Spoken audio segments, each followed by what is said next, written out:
Hey guys, welcome back to study duets. మనం ఎంసెట్ సిరీస్లో ఈరోజు నాకు తెలిసినంత వరకు 7th video or 8th video చూసుకోబోతున్నాం. అండ్ ఈ వీడియోలో మనం అప్లికేషన్ ఆఫ్ డెరివేటివ్స్ చూసుకుందాం. అండ్ ఈ అప్లికేషన్ ఆఫ్ డెరివేటివ్స్ నుంచి మనకి పక్క 5 క్వశ్చన్స్ వస్తాయి ఎంసెట్లో. ఇది ఒక మంచి స్కోప్ ఉన్న చాప్టర్ అండ్ ఈజీ చాప్టర్. అంటే బేసిక్ డెరివేషన్ వచ్చినా చాలు. అంతే, ఇంకా కొన్ని థియరీ పార్ట్ ఉంటుంది కొంచెం, అది చూసుకుందాం. అది చూసుకున్న తర్వాత లాస్ట్లో ఒక 2 పీవైక్యూస్ చేసుకుందాం. అండ్ మనం ఆల్రెడీ కొన్ని వీడియోస్ చేస్తాం. అవి చూడాలనుకుంటే మనం కింద డిస్క్రిప్షన్లో లింక్ పెడతాను, అక్కడ చూసుకోండి. అక్కడ క్లిక్ చేసి మీరు ఆ వీడియో ఓపెన్ చేసి చూసుకోండి. ఇప్పుడు ఫస్ట్ వచ్చరికి రేట్ మెషర్ చూసుకున్నాం. రేట్ మెషర్ తర్వాత మనం error and approximation, equation of normal and tangent, length of tangent, normal, sub tangent and sub normal చూసుకున్నాం. Next angle between two curves and condition of orthogonality, Rolle's theorem and Lagrange's mean value theorem, ఇది చూసుకున్నాం. Next increasing and decreasing, and లాస్ట్లో maximum minima. ఈ maximum and minima నుంచి పక్క 2 questions వస్తాయి. 1 question అయితే పక్క వస్తుంది. ఇంకా ఈ మొత్తం హోల్ చాప్టర్ ఈ టాపిక్స్ నుంచి మనకి ఆల్మోస్ట్ 5 క్వశ్చన్స్ వస్తాయి అనమాట ఎవ్రీ షిఫ్ట్లో. ఓకే, ఏం తెచ్చుకున్నాం. ఫస్ట్ మనం రేట్ మెషర్ చూసుకున్నాం. రేట్ మెషర్ని ఇంకోటి derivative of rate of change అంటాం. ఇప్పుడు ఎంలే by d by dt of f of x, అంటే ఏమైనా ఫంక్షన్ కానీ దానికి మనం ఒకవేళ డి/డిటి అంటే ఇక్కడ టీ వచ్చేసరికి టైం అనమాట. అంటే మనం ఇప్పుడు ఏంటి ఇది rate of change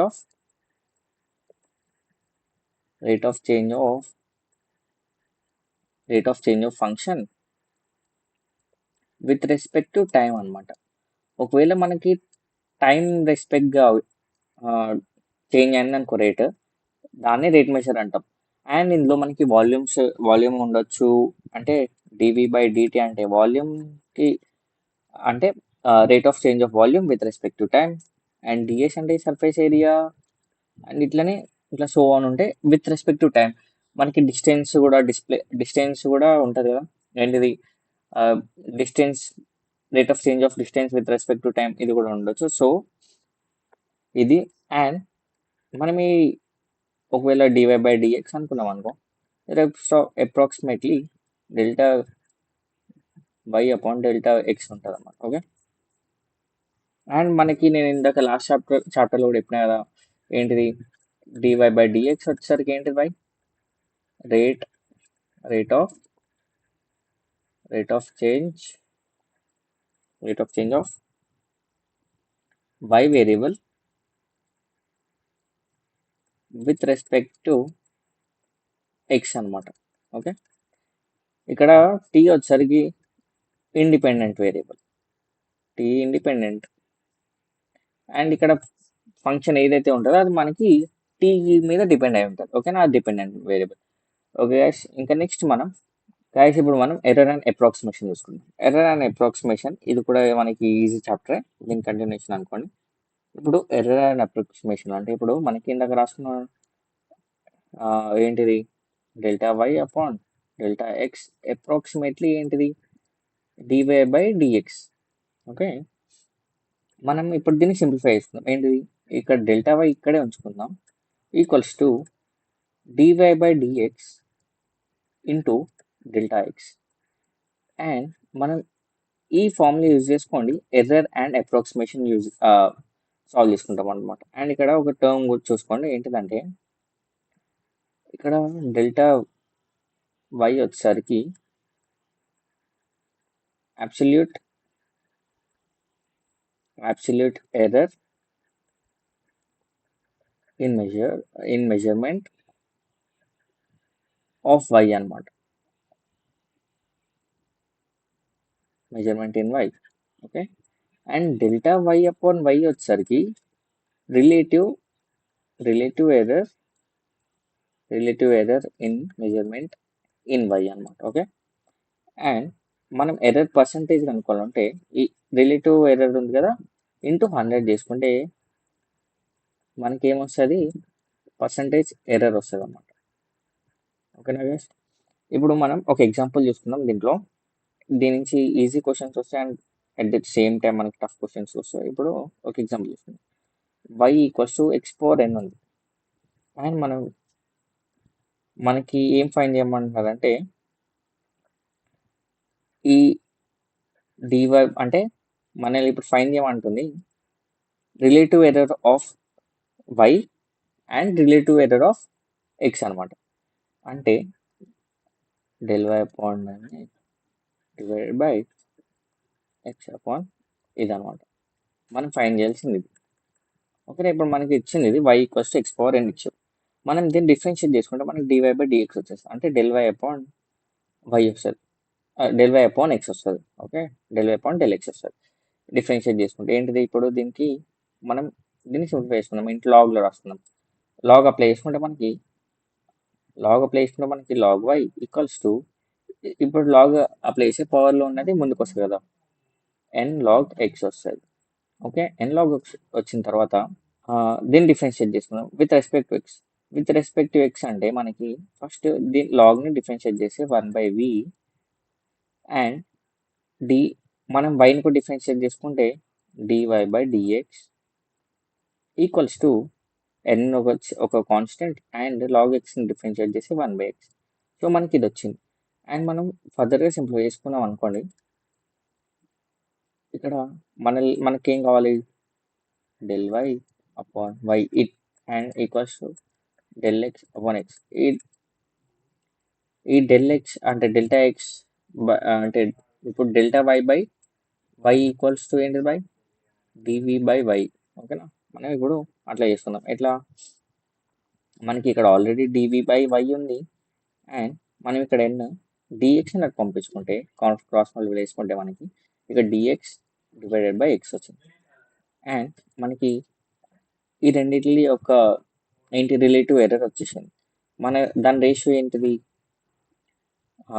del y upon y divided by del x upon x equals to n by 1. అంటే మన రేషియో వచ్చేసరికి n:1 అనమాట రేషియో, గుర్తు. ఓకేనా, అంటే ఈ యొక్క క్వశ్చన్కి మన relative error of X and Y వచ్చేసరికి n:1. ఓకే గైస్, ఈ ఎగ్జాంపుల్ ఇక్కడ వరకు మీకు నేను రెండే టాపిక్స్ చెప్పా. ఇక్కడ వరకు మీకు ఏమైనా అర్థమైంటే లైక్ చేయండి, అర్థం కాలేదంటే కమెంట్ చేయండి. ఒకవేళ మీ ఫ్రెండ్స్కి యూజ్ అవుతుందంటే షేర్ చేయండి. అండ్ ఇప్పుడు మనం equation of tangent and normal చూస్తున్నాం.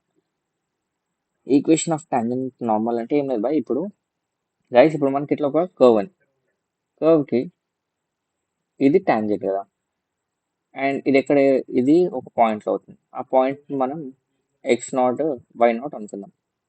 ఓకేనా, అండ్ ఇట్లా పర్పెండిక్యులర్గా చూసుకుంటే ఇది మన నార్మల్ అయింది. ఓకే, టాంజెంట్కి పర్పెండిక్యులర్గా ఒక లైన్ డ్రా చేస్తే అది నార్మల్ అవుతుంది. అండ్ ఏమైనా కర్వ్కి ఇట్లా ఒక లైన్ గీస్తే అది మన టాంజెంట్ అన్నమాట. ఓకే, ఇది అర్థమైంది అనుకుంటా మీకు. సో ఇందులో ఏం లేదు, ఫస్ట్ ఇదంతా మనకి స్లోప్ మీద డిపెండ్ అవుతుంది. మనం ఫస్ట్ స్లోప్ ఫైండ్ చేసుకోవాలి. ఏంటిది, టాంజెంట్ యొక్క స్లోప్ అంటే తెలుసు కదా, ఎఫ్ డాష్ ఆఫ్ ఎక్స్ అంటే dy by dx. dy by dxని మనం స్లోప్ అంటాం at x0, y0. dy by dx చేసిన తర్వాత మనం x అండ్ y వాల్యూస్ ఇందులో పుట్ చేస్తాం, అప్పుడు మనకి వచ్చేది స్లోప్ అనమాట. ఇది మర్చిపోకండి. స్లోప్ ఆఫ్ నార్మల్ వచ్చేసరికి మనందరికి తెలుసు పర్పెండిక్యులర్ ఉంటే -1/mt. అంటే ఇది మన ఫార్ములా.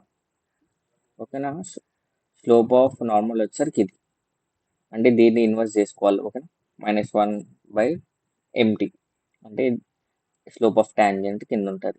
ఇది స్లోప్ ఆఫ్ టాంజెంట్ గుర్తుపెట్టుకోండి. Slope of normal and slope of tangent ఇది.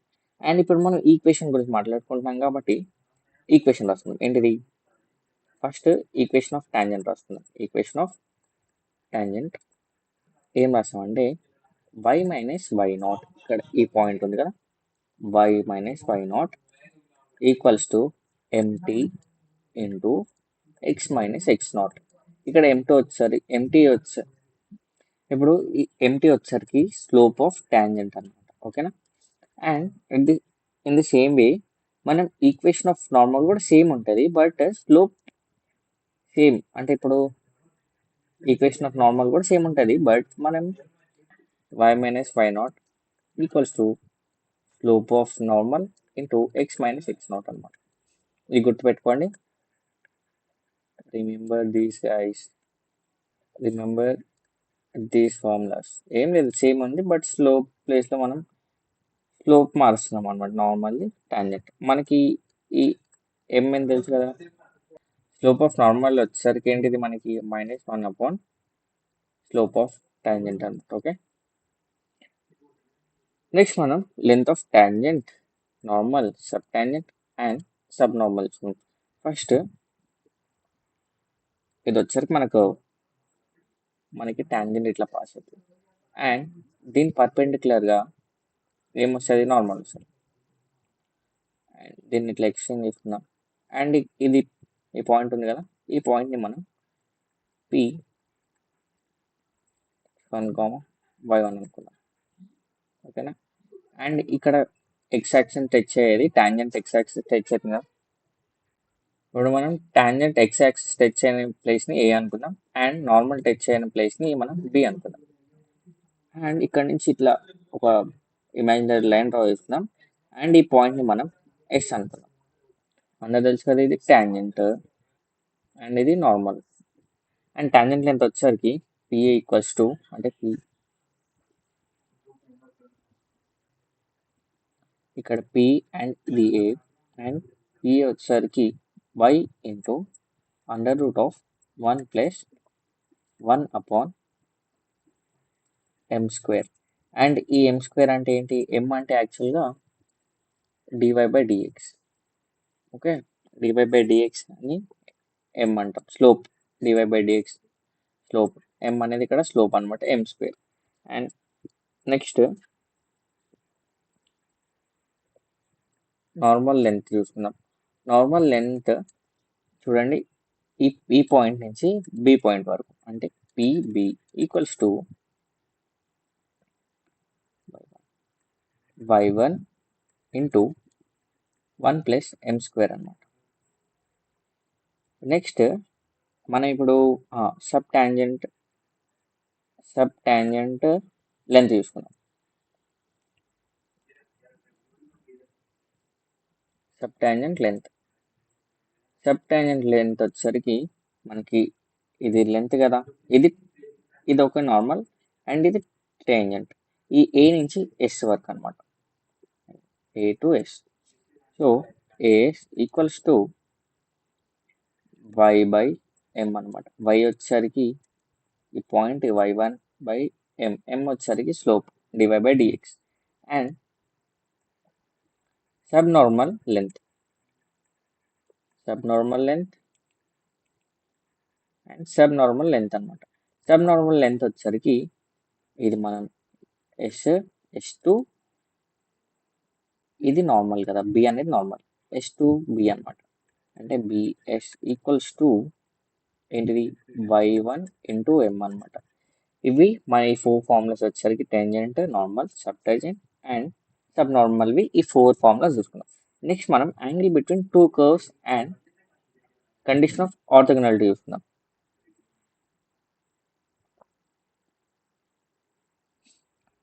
ఏం లేదు, ఇప్పుడు m1 వచ్చేసరికి ఇప్పుడు మనకి ఇక్కడ 2 కర్వ్స్ అన్నారు కదా. 2 కర్వ్స్ అంటే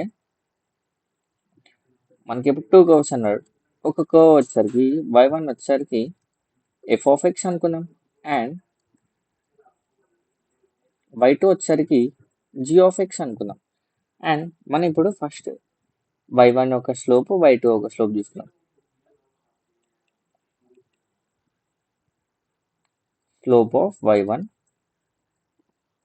equals to m1 equals to f'(x) అనమాట. అంటే dy/dx కదా, d1/dx చేస్తే మనకి f'(x) వస్తుంది, ఇది అనమాట. And slope of y2 curve equals to m2 equals to g'(x).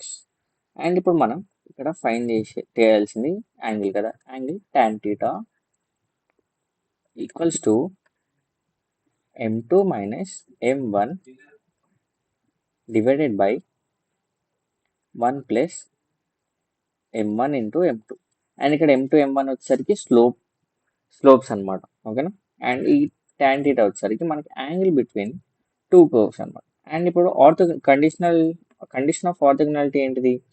ఏం లేదు, ఇక్కడ నోట్ పెట్టి రాసిన నోట్ వచ్చేసరికి కండిషన్ ఆఫ్ ఆర్థోగనాలిటీ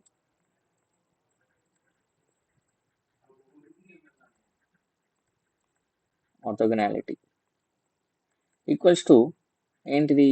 కండిషన్ ఆఫ్ ఆర్థోగనాలిటీ ఏంటిదంటే m1 into m2 equals to -1. అంటే ఇక్కడ స్లోప్ ఆఫ్ y1 వచ్చరికి m1, స్లోప్ ఆఫ్ y2 వచ్చరికి m2. ఆ m1 m2ని ఈక్వల్ చేసుకుంటే మనకి -1 వస్తే ఆ కండిషన్ని మనం ఆర్థోగనాలిటీ అంటాం అనమాట. ఓకేనా. ఇక్కడ వరకు మీకు అర్థమైంది అనుకుంటా. నెక్స్ట్ మనం ఇప్పుడు ఇంపార్టెంట్ థీరం చూస్తున్నాం, అదే రోల్స్ థీరం. రోల్స్ థీరంలో మనకి కొన్ని కండిషన్స్ ఉంటాయి. ఇప్పుడు ఆ కండిషన్స్ ఏంటంటే, ఇప్పుడు y equals to f of x, అంటే y అనేది ఫంక్షన్ ఆఫ్ x అనుకుందాం. ఫంక్షన్ ఆఫ్ x అయితే మనకి ఇక్కడ ఫస్ట్ కండిషన్ వచ్చేసరికి ఇట్ ఈస్ కంటిన్యూస్. ఎక్కడ? ఒక 2 పాయింట్స్లో కంటిన్యూస్ ఎట్ a, b అనమాట. అండ్ సెకండ్ వచ్చేసరికి ఇట్ ఈస్ డిఫరెన్షియబుల్, అంటే డిఫరెన్షియేట్ అవ్వగలుగుతుంది. Differentiable at a, b. ఇది క్లోజ్ బ్రాకెట్స్ అండ్ ఇది open brackets. And third point వచ్చేసరికి function of a equals to function of b. And అంటే మనం ఈ ఎక్స్ ప్లేస్లో ఏ బి పెట్టుకుంటే ఇవి ఈక్వల్ అయింది అనుకోండి, అప్పుడు మనకి ఒకటి వస్తుంది. ఏంటిది? f' c equals to 0. అంటే ఇప్పుడు గ్రాఫ్తో ఎక్స్ప్లెయిన్ చేస్తాం. ఇప్పుడు ఒక కర్వ్ ఉంది బై, ఇట్లా ఒక కర్వ్ ఉంది. ఇక్కడ ఈ రెండు అంటే మధ్యలో ఏమైనా పర్లేదు, మనకి ఈ ఏ పాయింట్, ఇది ఏ అనుకున్నాం అండ్ ఇది బి పాయింట్ అనుకున్నాం. ఈ ఏ అండ్ బి పాయింట్ దగ్గర ఫంక్షన్ వచ్చరికి ఈక్వల్ అయింది. ఇక్కడ మనకి ఎట్లయినా అవ్వనండి, బట్ ఇక్కడ ఈ పాయింట్ ఉంది చూసారా, ఇక్కడ మనకి f'(x) 0 వచ్చింది అనమాట. ఈ పాయింట్లో f'(x) 0 వచ్చింది, అంటే స్లోప్ వచ్చేసరికి మనకి ఇక్కడ 0 వచ్చింది. అండ్ ఇది సి అనమాట. ఓకేనా. ఇది గుర్తుపెట్టుకోండి. ఈ 3 కండిషన్స్ సాటిస్ఫై అయితే మనకి f'(x) 0 వస్తుంది. అండ్ ఎక్స్ ప్లస్ సి పెట్టుకుంటే సి వాల్యూ వచ్చేసి అనమాట. అది రోల్స్ థీరం. అండ్ అట్లనే లాగ్రేంజెస్ మీన్ వాల్యూ థీరం కూడా సేమ్. ఏంటి? First 2 condition same. అంటే మనకి y ఈక్వల్స్ టు f(x), అంటే y is a function of x, అప్పుడు ఇట్ ఈస్ కంటిన్యూస్. ఇక్కడ a, b. సెకండ్ వచ్చేసరికి it is differentiable.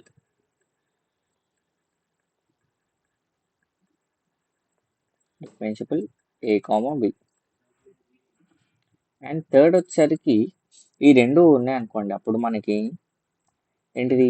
f'(c) equals to function of b minus f(a) divided by b minus a అనమాట. మనం ఈ formula use చేసుకుంటే మనకి C అనేది వచ్చేసింది అనమాట. అంటే సి పాయింట్ ఒకటి ఉంటుంది, ఆ పాయింట్ మనకి వచ్చేస్తుంది. ఫస్ట్ మనం ఏం చేయాలి? ఫస్ట్ మనం ఇవి చూసుకోవాలి. సేమ్ చూడండి, రోల్స్ థీరం ఇది సేమ్.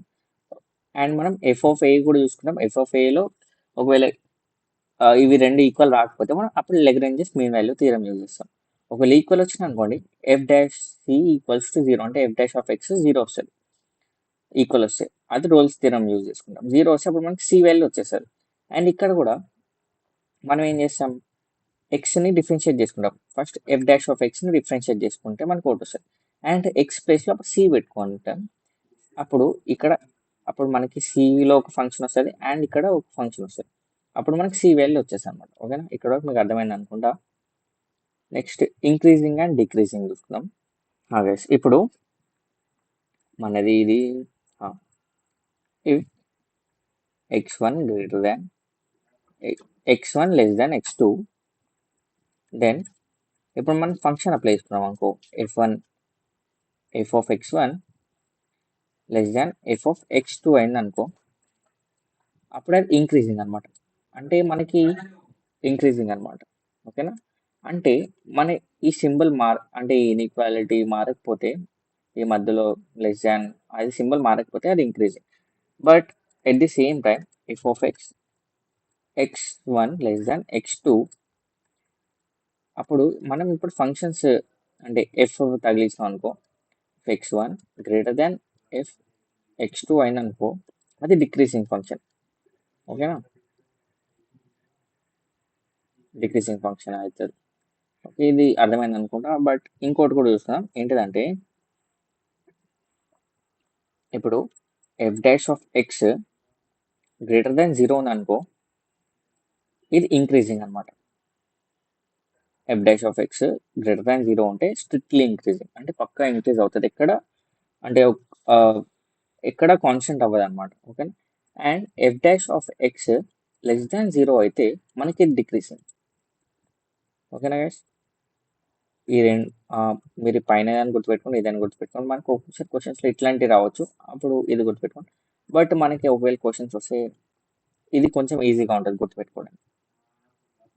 అండ్ ఒకవేళ F dash of X equals to 0 అనుకోండి, or equals to 0 or not defined, F dash of X దగ్గర నాట్ డిఫైన్డ్ అయింది అనుకోండి, అప్పుడు మనం ఆ పాయింట్ని ఏమంటాం తెలుసా, క్రిటికల్ పాయింట్ అంటాం. అండ్ ఈ క్రిటికల్ పాయింట్ యూజ్ చేసుకొని మనం మ్యాక్సిమా అండ్ మినిమా ఫైండ్ చేస్తాం. ఈ క్రిటికల్ పాయింట్ కూడా అర్థమైంది అనుకుంటా. అంటే ఎఫ్ డాష్ ఆఫ్ ఎక్స్ ఎక్కడైతే 0 అవుతుందో దాన్ని క్రిటికల్ పాయింట్ అంటాం. ఓకే, ఆర్ 0 కానీ నాట్ డిఫైన్ అవుతే ఆ పాయింట్ మనం క్రిటికల్ పాయింట్ అంటాం. మ్యాక్సిమా అని మినిమా చూస్తున్నాం. ఇందాక చెప్పే కదా, క్రిటికల్ పాయింట్ చాలా అంటే మ్యాక్సిమా అండ్ మినిమా క్రిటికల్ పాయింట్ మీద డిపెండ్ అయి ఉంటుంది అన్నమాట. ఇప్పుడు మనకి ఇట్లా ఒక గ్రాఫ్ ఉంది, ఇది ఇక్కడ డిక్రీజ్ అవుతుంది గ్రాఫ్. ఓకేనా, అంటే డిక్రీజింగ్ గ్రాఫ్ అంటే ఏంటిది, F dash of X less than 0, and మళ్ళీ ఇక్కడ ఒక దగ్గర నుంచి మళ్ళీ ఇక్కడ నుంచి ఇంక్రీజ్ అయింది, అంటే f dash of X greater than 0. ఇక్కడ ఈ పార్ట్ ఇక్కడ F dash of X less than 0 and ఈ పార్ట్లో గ్రేటర్ దాన్ 0. అండ్ ఈ పాయింట్ ఉంది చూసారా, అంటే తగ్గి మళ్ళీ పెరగడాన్ని లోకల్ మినిమా అంటారు. అంటే తగ్గుతూ మళ్ళీ పెరుగుతుంది కదా, ఈ పాయింట్ని లోకల్ మినిమా అంటారు. లోకల్ మినిమా అంటాం మనం. అండ్ అట్లనే ఇప్పుడు ఇట్లా ఒక గ్రాఫ్ ఉంది. ఇప్పుడు ఈ గ్రాఫ్ ఏమవుతుంది, ఇక్కడ ఈ పాయింట్లో ఇది ఇంక్రీజ్ అవుతుంది, అంటే f dash of X greater than 0. And ఈ పాయింట్ ఒక పాయింట్ తర్వాత అది డిక్రీజ్ అయిపోతుంది, అంటే f dash of X less than 0. And మనం ఈ పాయింట్ ఎక్కడైతే డిక్రీజ్ అవ్వడం స్టార్ట్ అయిందో ఆ పాయింట్ని మనం లోకల్ మ్యాక్సిమా. ఓకే, లోకల్ మ్యాక్సిమా అంటే ఫస్ట్ ఇంక్రీజ్ అంటే మ్యాక్సిమంకి వెళ్తుంది. ఫస్ట్ స్టార్టింగ్లో ఇంక్రీజ్ అయింది అనుకోండి, అది మళ్ళీ డిక్రీజ్ అవుతుంది. అలాంటి గ్రాఫ్ని మనం లోకల్ మ్యాక్సిమా అంటాం. అండ్ ఫస్ట్ డిక్రీజ్ అవుతుంది అంటే మినిమంకి వస్తుంది, మళ్ళీ ఇంక్రీజ్ అవుతుంది అంటే దాన్ని లోకల్ మినిమా అంటాం. ఓకేనా గైస్, అండ్ మనం మినిమా అండ్ మ్యాక్సిమాని ఇప్పుడు మనం finding local minima and local maxima చూస్తున్నాం. లోకల్ మ్యాక్సిమా ఎట్లా ఫైండ్ చేస్తారో ఇప్పుడు చూసుకుంటాం అనమాట. ఏం లేదు, ఇది చాలా ఈజీ. ఇది కూడా first x equal to a, x equal to a is a point of local maxima. X ఒక పాయింట్ అనమాట లోకల్ మ్యాక్సిమాలో. ఆ లోకల్ మ్యాక్సిమా ఎప్పుడైతుంది మనకి, ఎప్పుడంటే ఎఫ్ ఆఫ్ ఎక్స్ అంటే ఎఫ్ డాష్ ఆఫ్ ఎక్స్ 0 అంటే క్రిటికల్ పాయింట్ ఉండాలి, and F double dash x వచ్చేసరికి లెస్ దాన్ 0 ఉండాలి. Sorry, f double dash of a వచ్చేసరికి లెస్ దాన్ 0. ఏ కానీ ఎక్స్ కానీ లెస్ దాన్ 0 ఉంటే అప్పుడు మనకి మ్యాక్సిమం అవుతుంది. చూడండి, మ్యాక్సిమం అంటే less than 0 double derivative F double dash, double derivative అంటే ఇప్పుడు డివై బై డిఎక్స్ వచ్చేసరికి single derivative, and D square by divided by DX square వచ్చేసరికి డబల్ డెరివేటివ్ అన్నమాట. అంటే 2 times డెరివేషన్ చేసినాం, okay, with respect to X. And at the same time ఇప్పుడు X equal to A is a point, of local minima. Local minima if F dash of X equals to 0 అంటే critical point ఉండాలి, and F double dash of A వచ్చరికి A or X వచ్చరికి greater than 0 ఉండాలి. అప్పుడు దాన్ని మనం ఒకవేళ ఇట్లా ఉంటే మనం అప్పుడు లోకల్ మినిమం వస్తుంది మనకి. అండ్ ఒకవేళ ఈ కండిషన్స్ ఉంటే మనకి లోకల్ మ్యాక్సిమం వస్తుంది. సో ఇక్కడ వరకు మీకు అర్థమైనంత మన కాన్సెప్ట్స్ ఇక్కడితో ఎండ్ అయిపోతుంది. నెక్స్ట్ మనం చూసుకోబోయే క్వశ్చన్స్. గైస్ ఇక్కడ వరకు మీ కాన్సెప్ట్స్ అర్థమై ఉంటే ఒక లైక్ వేసుకోండి. దీని ఒక 50 లైక్స్ కొట్టండి గైస్ ప్లీజ్. కొంచెం మోటివేషన్ వస్తుంది మనకి. అండ్ అట్లనే మీ ఫ్రెండ్స్కి ఎవరైనా మీ బెస్ట్ ఫ్రెండ్స్ ఉంటే షేర్ చేయండి, వాళ్ళు కూడా హెల్ప్ అవుతుంది మీకు అర్థం అవుతుంది అనుకుంటే. నెక్స్ట్ ఇప్పుడు మనం క్వశ్చన్ చూసుకున్నాం. If y equals to 5x plus 6x plus 6x equals to 2 and delta x equals to 0.001 then value of dy is, dy అంటే డెల్టా y కూడా అనుకోవచ్చు. ఓకేనా.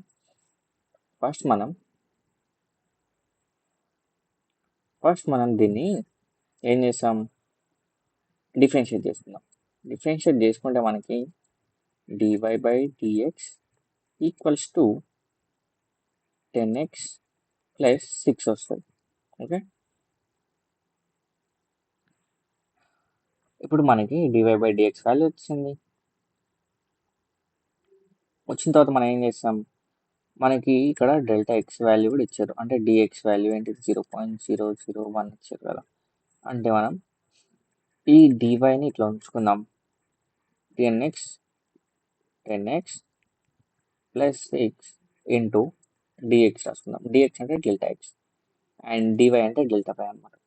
అంటే ఇప్పుడు మనకు కావాల్సింది డివై అంటే డెల్టా వై వాల్యూ కావాలి. మనకి డిఎక్స్ వాల్యూ తెలుసు కదా 0.001 అంటే అండ్ ఎక్స్ 2, ఎక్స్ ఈక్వల్స్ 2 ఇచ్చారు. 10 ఇంటూ 2 ప్లస్ 6 ఇంటూ 0.001. ఇప్పుడు మనకి డివై వాల్యూ ఏంటిదంటే 0.026 అనమాట. ఒకసారి మీరు సాల్వ్ చేసి చూడండి, క్యాలిక్యులేట్ చేసి చూస్తే మనకి డివై వాల్యూ వచ్చేసరికి ఇదిగోండి. కన్ఫ్యూజ్ అవ్వకండి, డెల్టా వై అన్న డివై అన్న ఒకటే, డెల్టా ఎక్స్ అన్న డిఎక్స్ అన్న ఒకటే అనమాట. మీరు అది మన సందర్భాన్ని బట్టి వాడుకుంటాం. అండ్ గైస్ ఇప్పుడు మనం నెక్స్ట్ క్వశ్చన్ చూసుకుంటాం. నెక్స్ట్ క్వశ్చన్ ఇది కొంచెం ఇందులో మనం Lagrange's mean value theorem use చేస్తాం. If F of X equals to X minus 1 into X minus 2 into X minus 3 for X belongs to 0 to 4, then the value of x c belongs to 0, 4 satisfying Lagrange's mean value theorem is. మనకు options కూడా ఇచ్చారు, ఏంటిది 3 plus or minus root 2 divided by 3 and 2 plus or minus 2 root 3 divided by 3 and next the same 2 plus or minus root 3 divided by 2, 3 plus or minus root 3 divided by 3.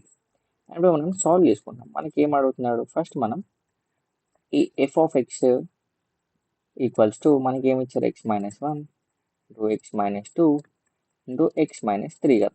ఇప్పుడు మనం దీన్ని simplify చేసుకుంటే మనకి చేసుకున్నాం. అప్పుడు మనకి ఏమవుతుంది, X cube minus 6x² plus 11x minus 6. ఇప్పుడు మనకి ఇక్కడ అర్థమైంది కదా, ఇది కంటిన్యూస్ ఉంది, క్యూబ్ అంటే కంటిన్యూస్ గ్రాఫ్ వస్తుంది, ఎందుకంటే ఇది ఒక పాలినామియల్ గ్రాఫ్ అంటే క్యూబిక్ పాలినామియల్ గ్రాఫ్ ఇట్లా ఉంటుంది కదా. సో 3 ప్లేసెస్లో టచ్ అవుతుంది మనకి యాక్సెస్, అంటే ఇది కంటిన్యూస్ ఉంది అండ్ డిఫరెన్షియబుల్ కూడా. సో మనం ఏం చేస్తామంటే ఫస్ట్ ఈ ఫంక్షన్లో 0 అండ్ 4 వాల్యూ పెట్టుకొని చూద్దాం. అంటే ఏ మనకి 0 వచ్చరికి ఏ అండ్ ఇది వచ్చరికి 4 వచ్చరికి బి అన్నమాట.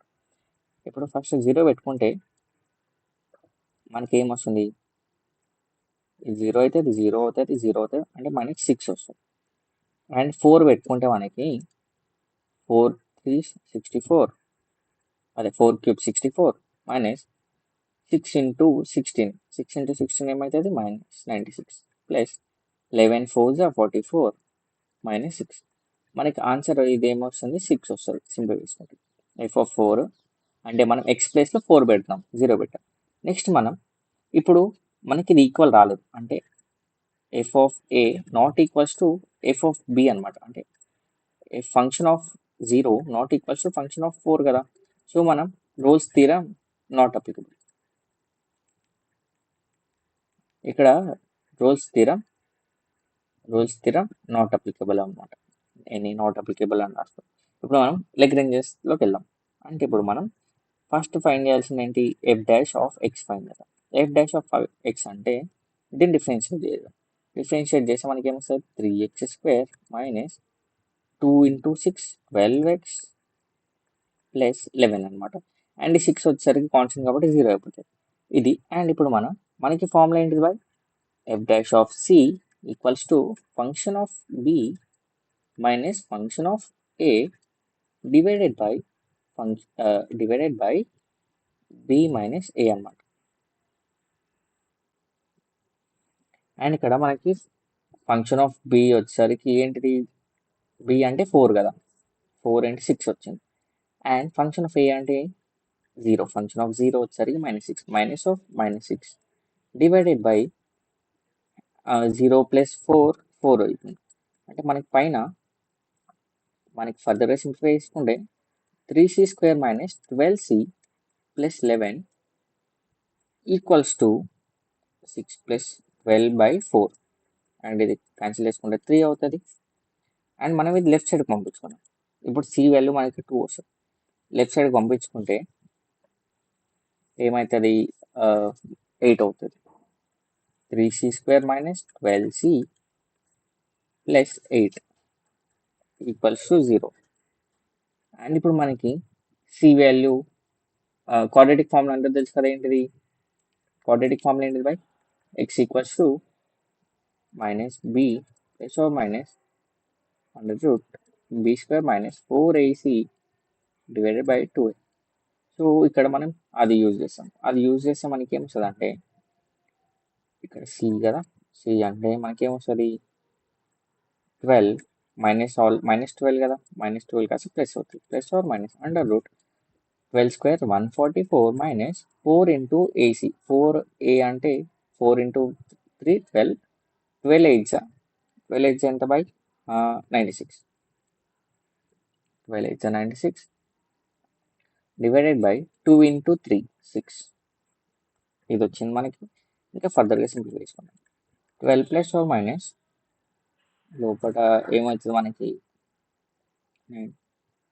అండ్ దీన్ని సింప్లిఫై చేసుకుంటే మనకి ఇది 4√3 డివైడెడ్ బై 6 వస్తుంది. అండ్ ఇక్కడ నుంచి మనం 2 కామన్ తీసుకుంటే 2 లేదంటే 4 2 కామన్ తీసుకుందాం. 2 కామన్ తీసుకుంటే 6 + ఆర్ మైనస్ 2√3 డివైడెడ్ బై 6 అన్నమాట. ఇక్కడ 2 అండ్ ఇక్కడ 3. అండ్ మనకి ఇంకా సింప్లిఫై చేసుకోవచ్చు. ఇంకా సింప్లిఫై చేసుకుంటే సారీ ఇది వచ్చింది మనకి. అండ్ ఇప్పుడు మనకి సి వాల్యూ వచ్చేసరికి 6 ఇదేంటిది 6/3 ఏంటిది 2 అవుతుంది కదా. So 2 + or minus 2√3 divided by 3. C value వచ్చేసరికి మనకి. అండ్ ఈ ఆప్షన్ ఇక్కడ ఉంది మనకి, ఇక్కడ ఉంది బి ఆప్షన్. సో మన ఆన్సర్ ఇది. అండ్ ఇక్కడ వరకు మీకు అర్థమై ఉంటే ఒక లైక్ వేసుకోండి. నా టీచింగ్ మీకు ఏమైనా చేంజెస్ కావాలనుకుంటే కమెంట్ చేయండి. అండ్ అట్లనే మీ ఫ్రెండ్స్కి ఏమైనా యూజ్ అవుతుంది అనుకుంటున్నారంటే షేర్ చేయండి. ఒకవేళ నాకు సపోర్ట్ చేయాలనుకుంటే సబ్స్క్రైబ్ చేయండి. Signing off, study dude.